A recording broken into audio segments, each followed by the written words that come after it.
Welcome back, ladies and gentlemen. Well, 2 days ago, Prime Minister Dr. Mustafa Madbouli inspected St. Catherine Mountain to follow up on the restoration work taking place there. And the area of St. Catherine is now gearing up in order to receive also the guests who are participating in the COP27. St. Catherine is a city in the southern Sinai Governorate in Egypt. It is located at the outskirts of the Tour Mountains at an elevation of 1,586 meters and 120 kilometers away from Nuweiba. St. Catherine is a UNESCO World Heritage Site. Well, to shed more light on this, we have the pleasure to have this phone with Dr. Yehya, Abdul, Qader Tourism Councillor. Good morning, sir. Good morning, sir. How are you? How are you, sir? Well, sir, could you give us your insight concerning the restoration work and the renovations taking place in St. Catherine? And the Prime Minister, Dr. Mustafa Madbouli, was recently visiting the site, inspecting the latest developments in this restoration work. Well, Dr. Mustafa Madbouli, Prime Minister, for the past 2 days, it was in Sharm el-Sheikh Resort to check on the progress, for welcoming the guests of Egypt for the COP27, the UN Climate Change Conference. And he was escorted by Ministers of Environment, Housing, Aviation, Mr. Ahmed Isa, Minister of Tourism and Antiquities, and the Governor of Sharm el-Sheikh, Mr. Khalid Fouda. And even he checked the eco-friendly, transportation system that's going to be, in demand for the visitors of Egypt. Was going to be staying for 3 weeks in next November, inshallah, and they are estimated to be over 40,000 participants and attendants, to attend this global conference. And then he moved to St. Catherine area, where there is development for the new airport that's going to be catering for domestic, global, international flights. It's going to link, Southern Sinai for the whole network of travelers worldwide. And then there was extra projects, that he checked on, and we're going to talk about it, inshallah. Yes. Doctor, could you give us an idea about the importance of St. Catherine Mountain and the area there from, as it is a UNESCO World Heritage?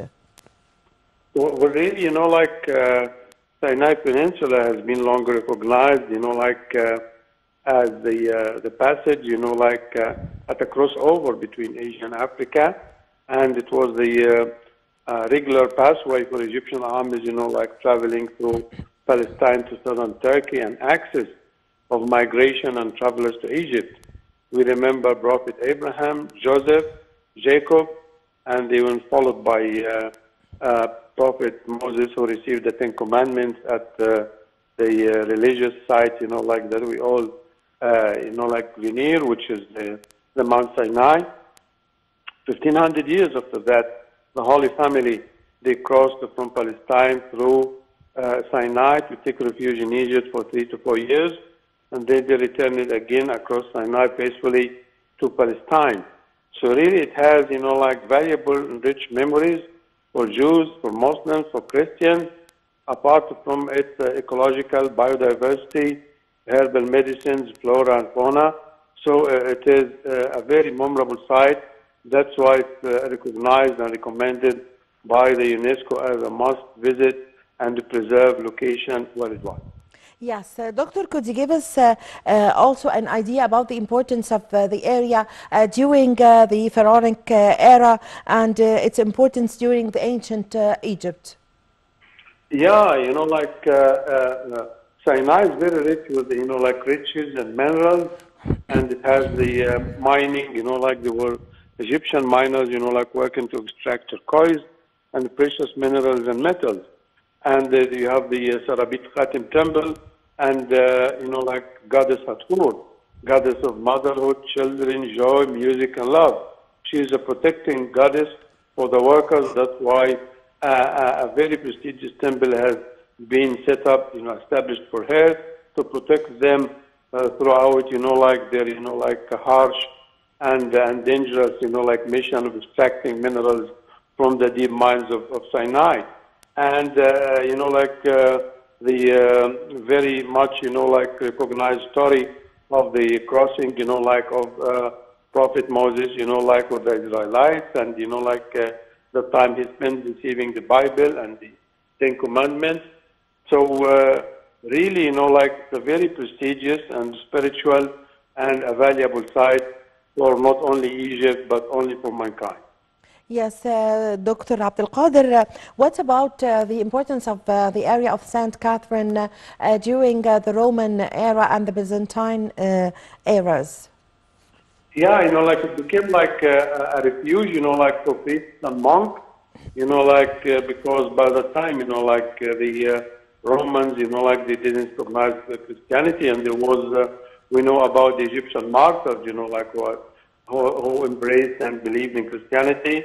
And one of the daughters, like of the emperor, like she embraced Christianity and she was a martyr, and that's why in her memory, like at later times, the Greek, like monastery has been established, and it is managed by Greek priests, but, like they work closely and cooperatively, like with the Egyptian authorities, and they have a very prestigious library and many treasures, like, and even lots of manuscripts in Arabic which are rare.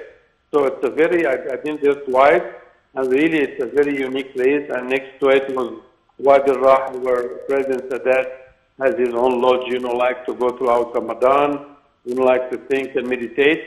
So really it's a very comfortable place to visit and, like come back with positive power and memory. Yes, yes. Doctor, also, could you give us an idea about the story of the monastery and the history of St. Catherine? Who was she?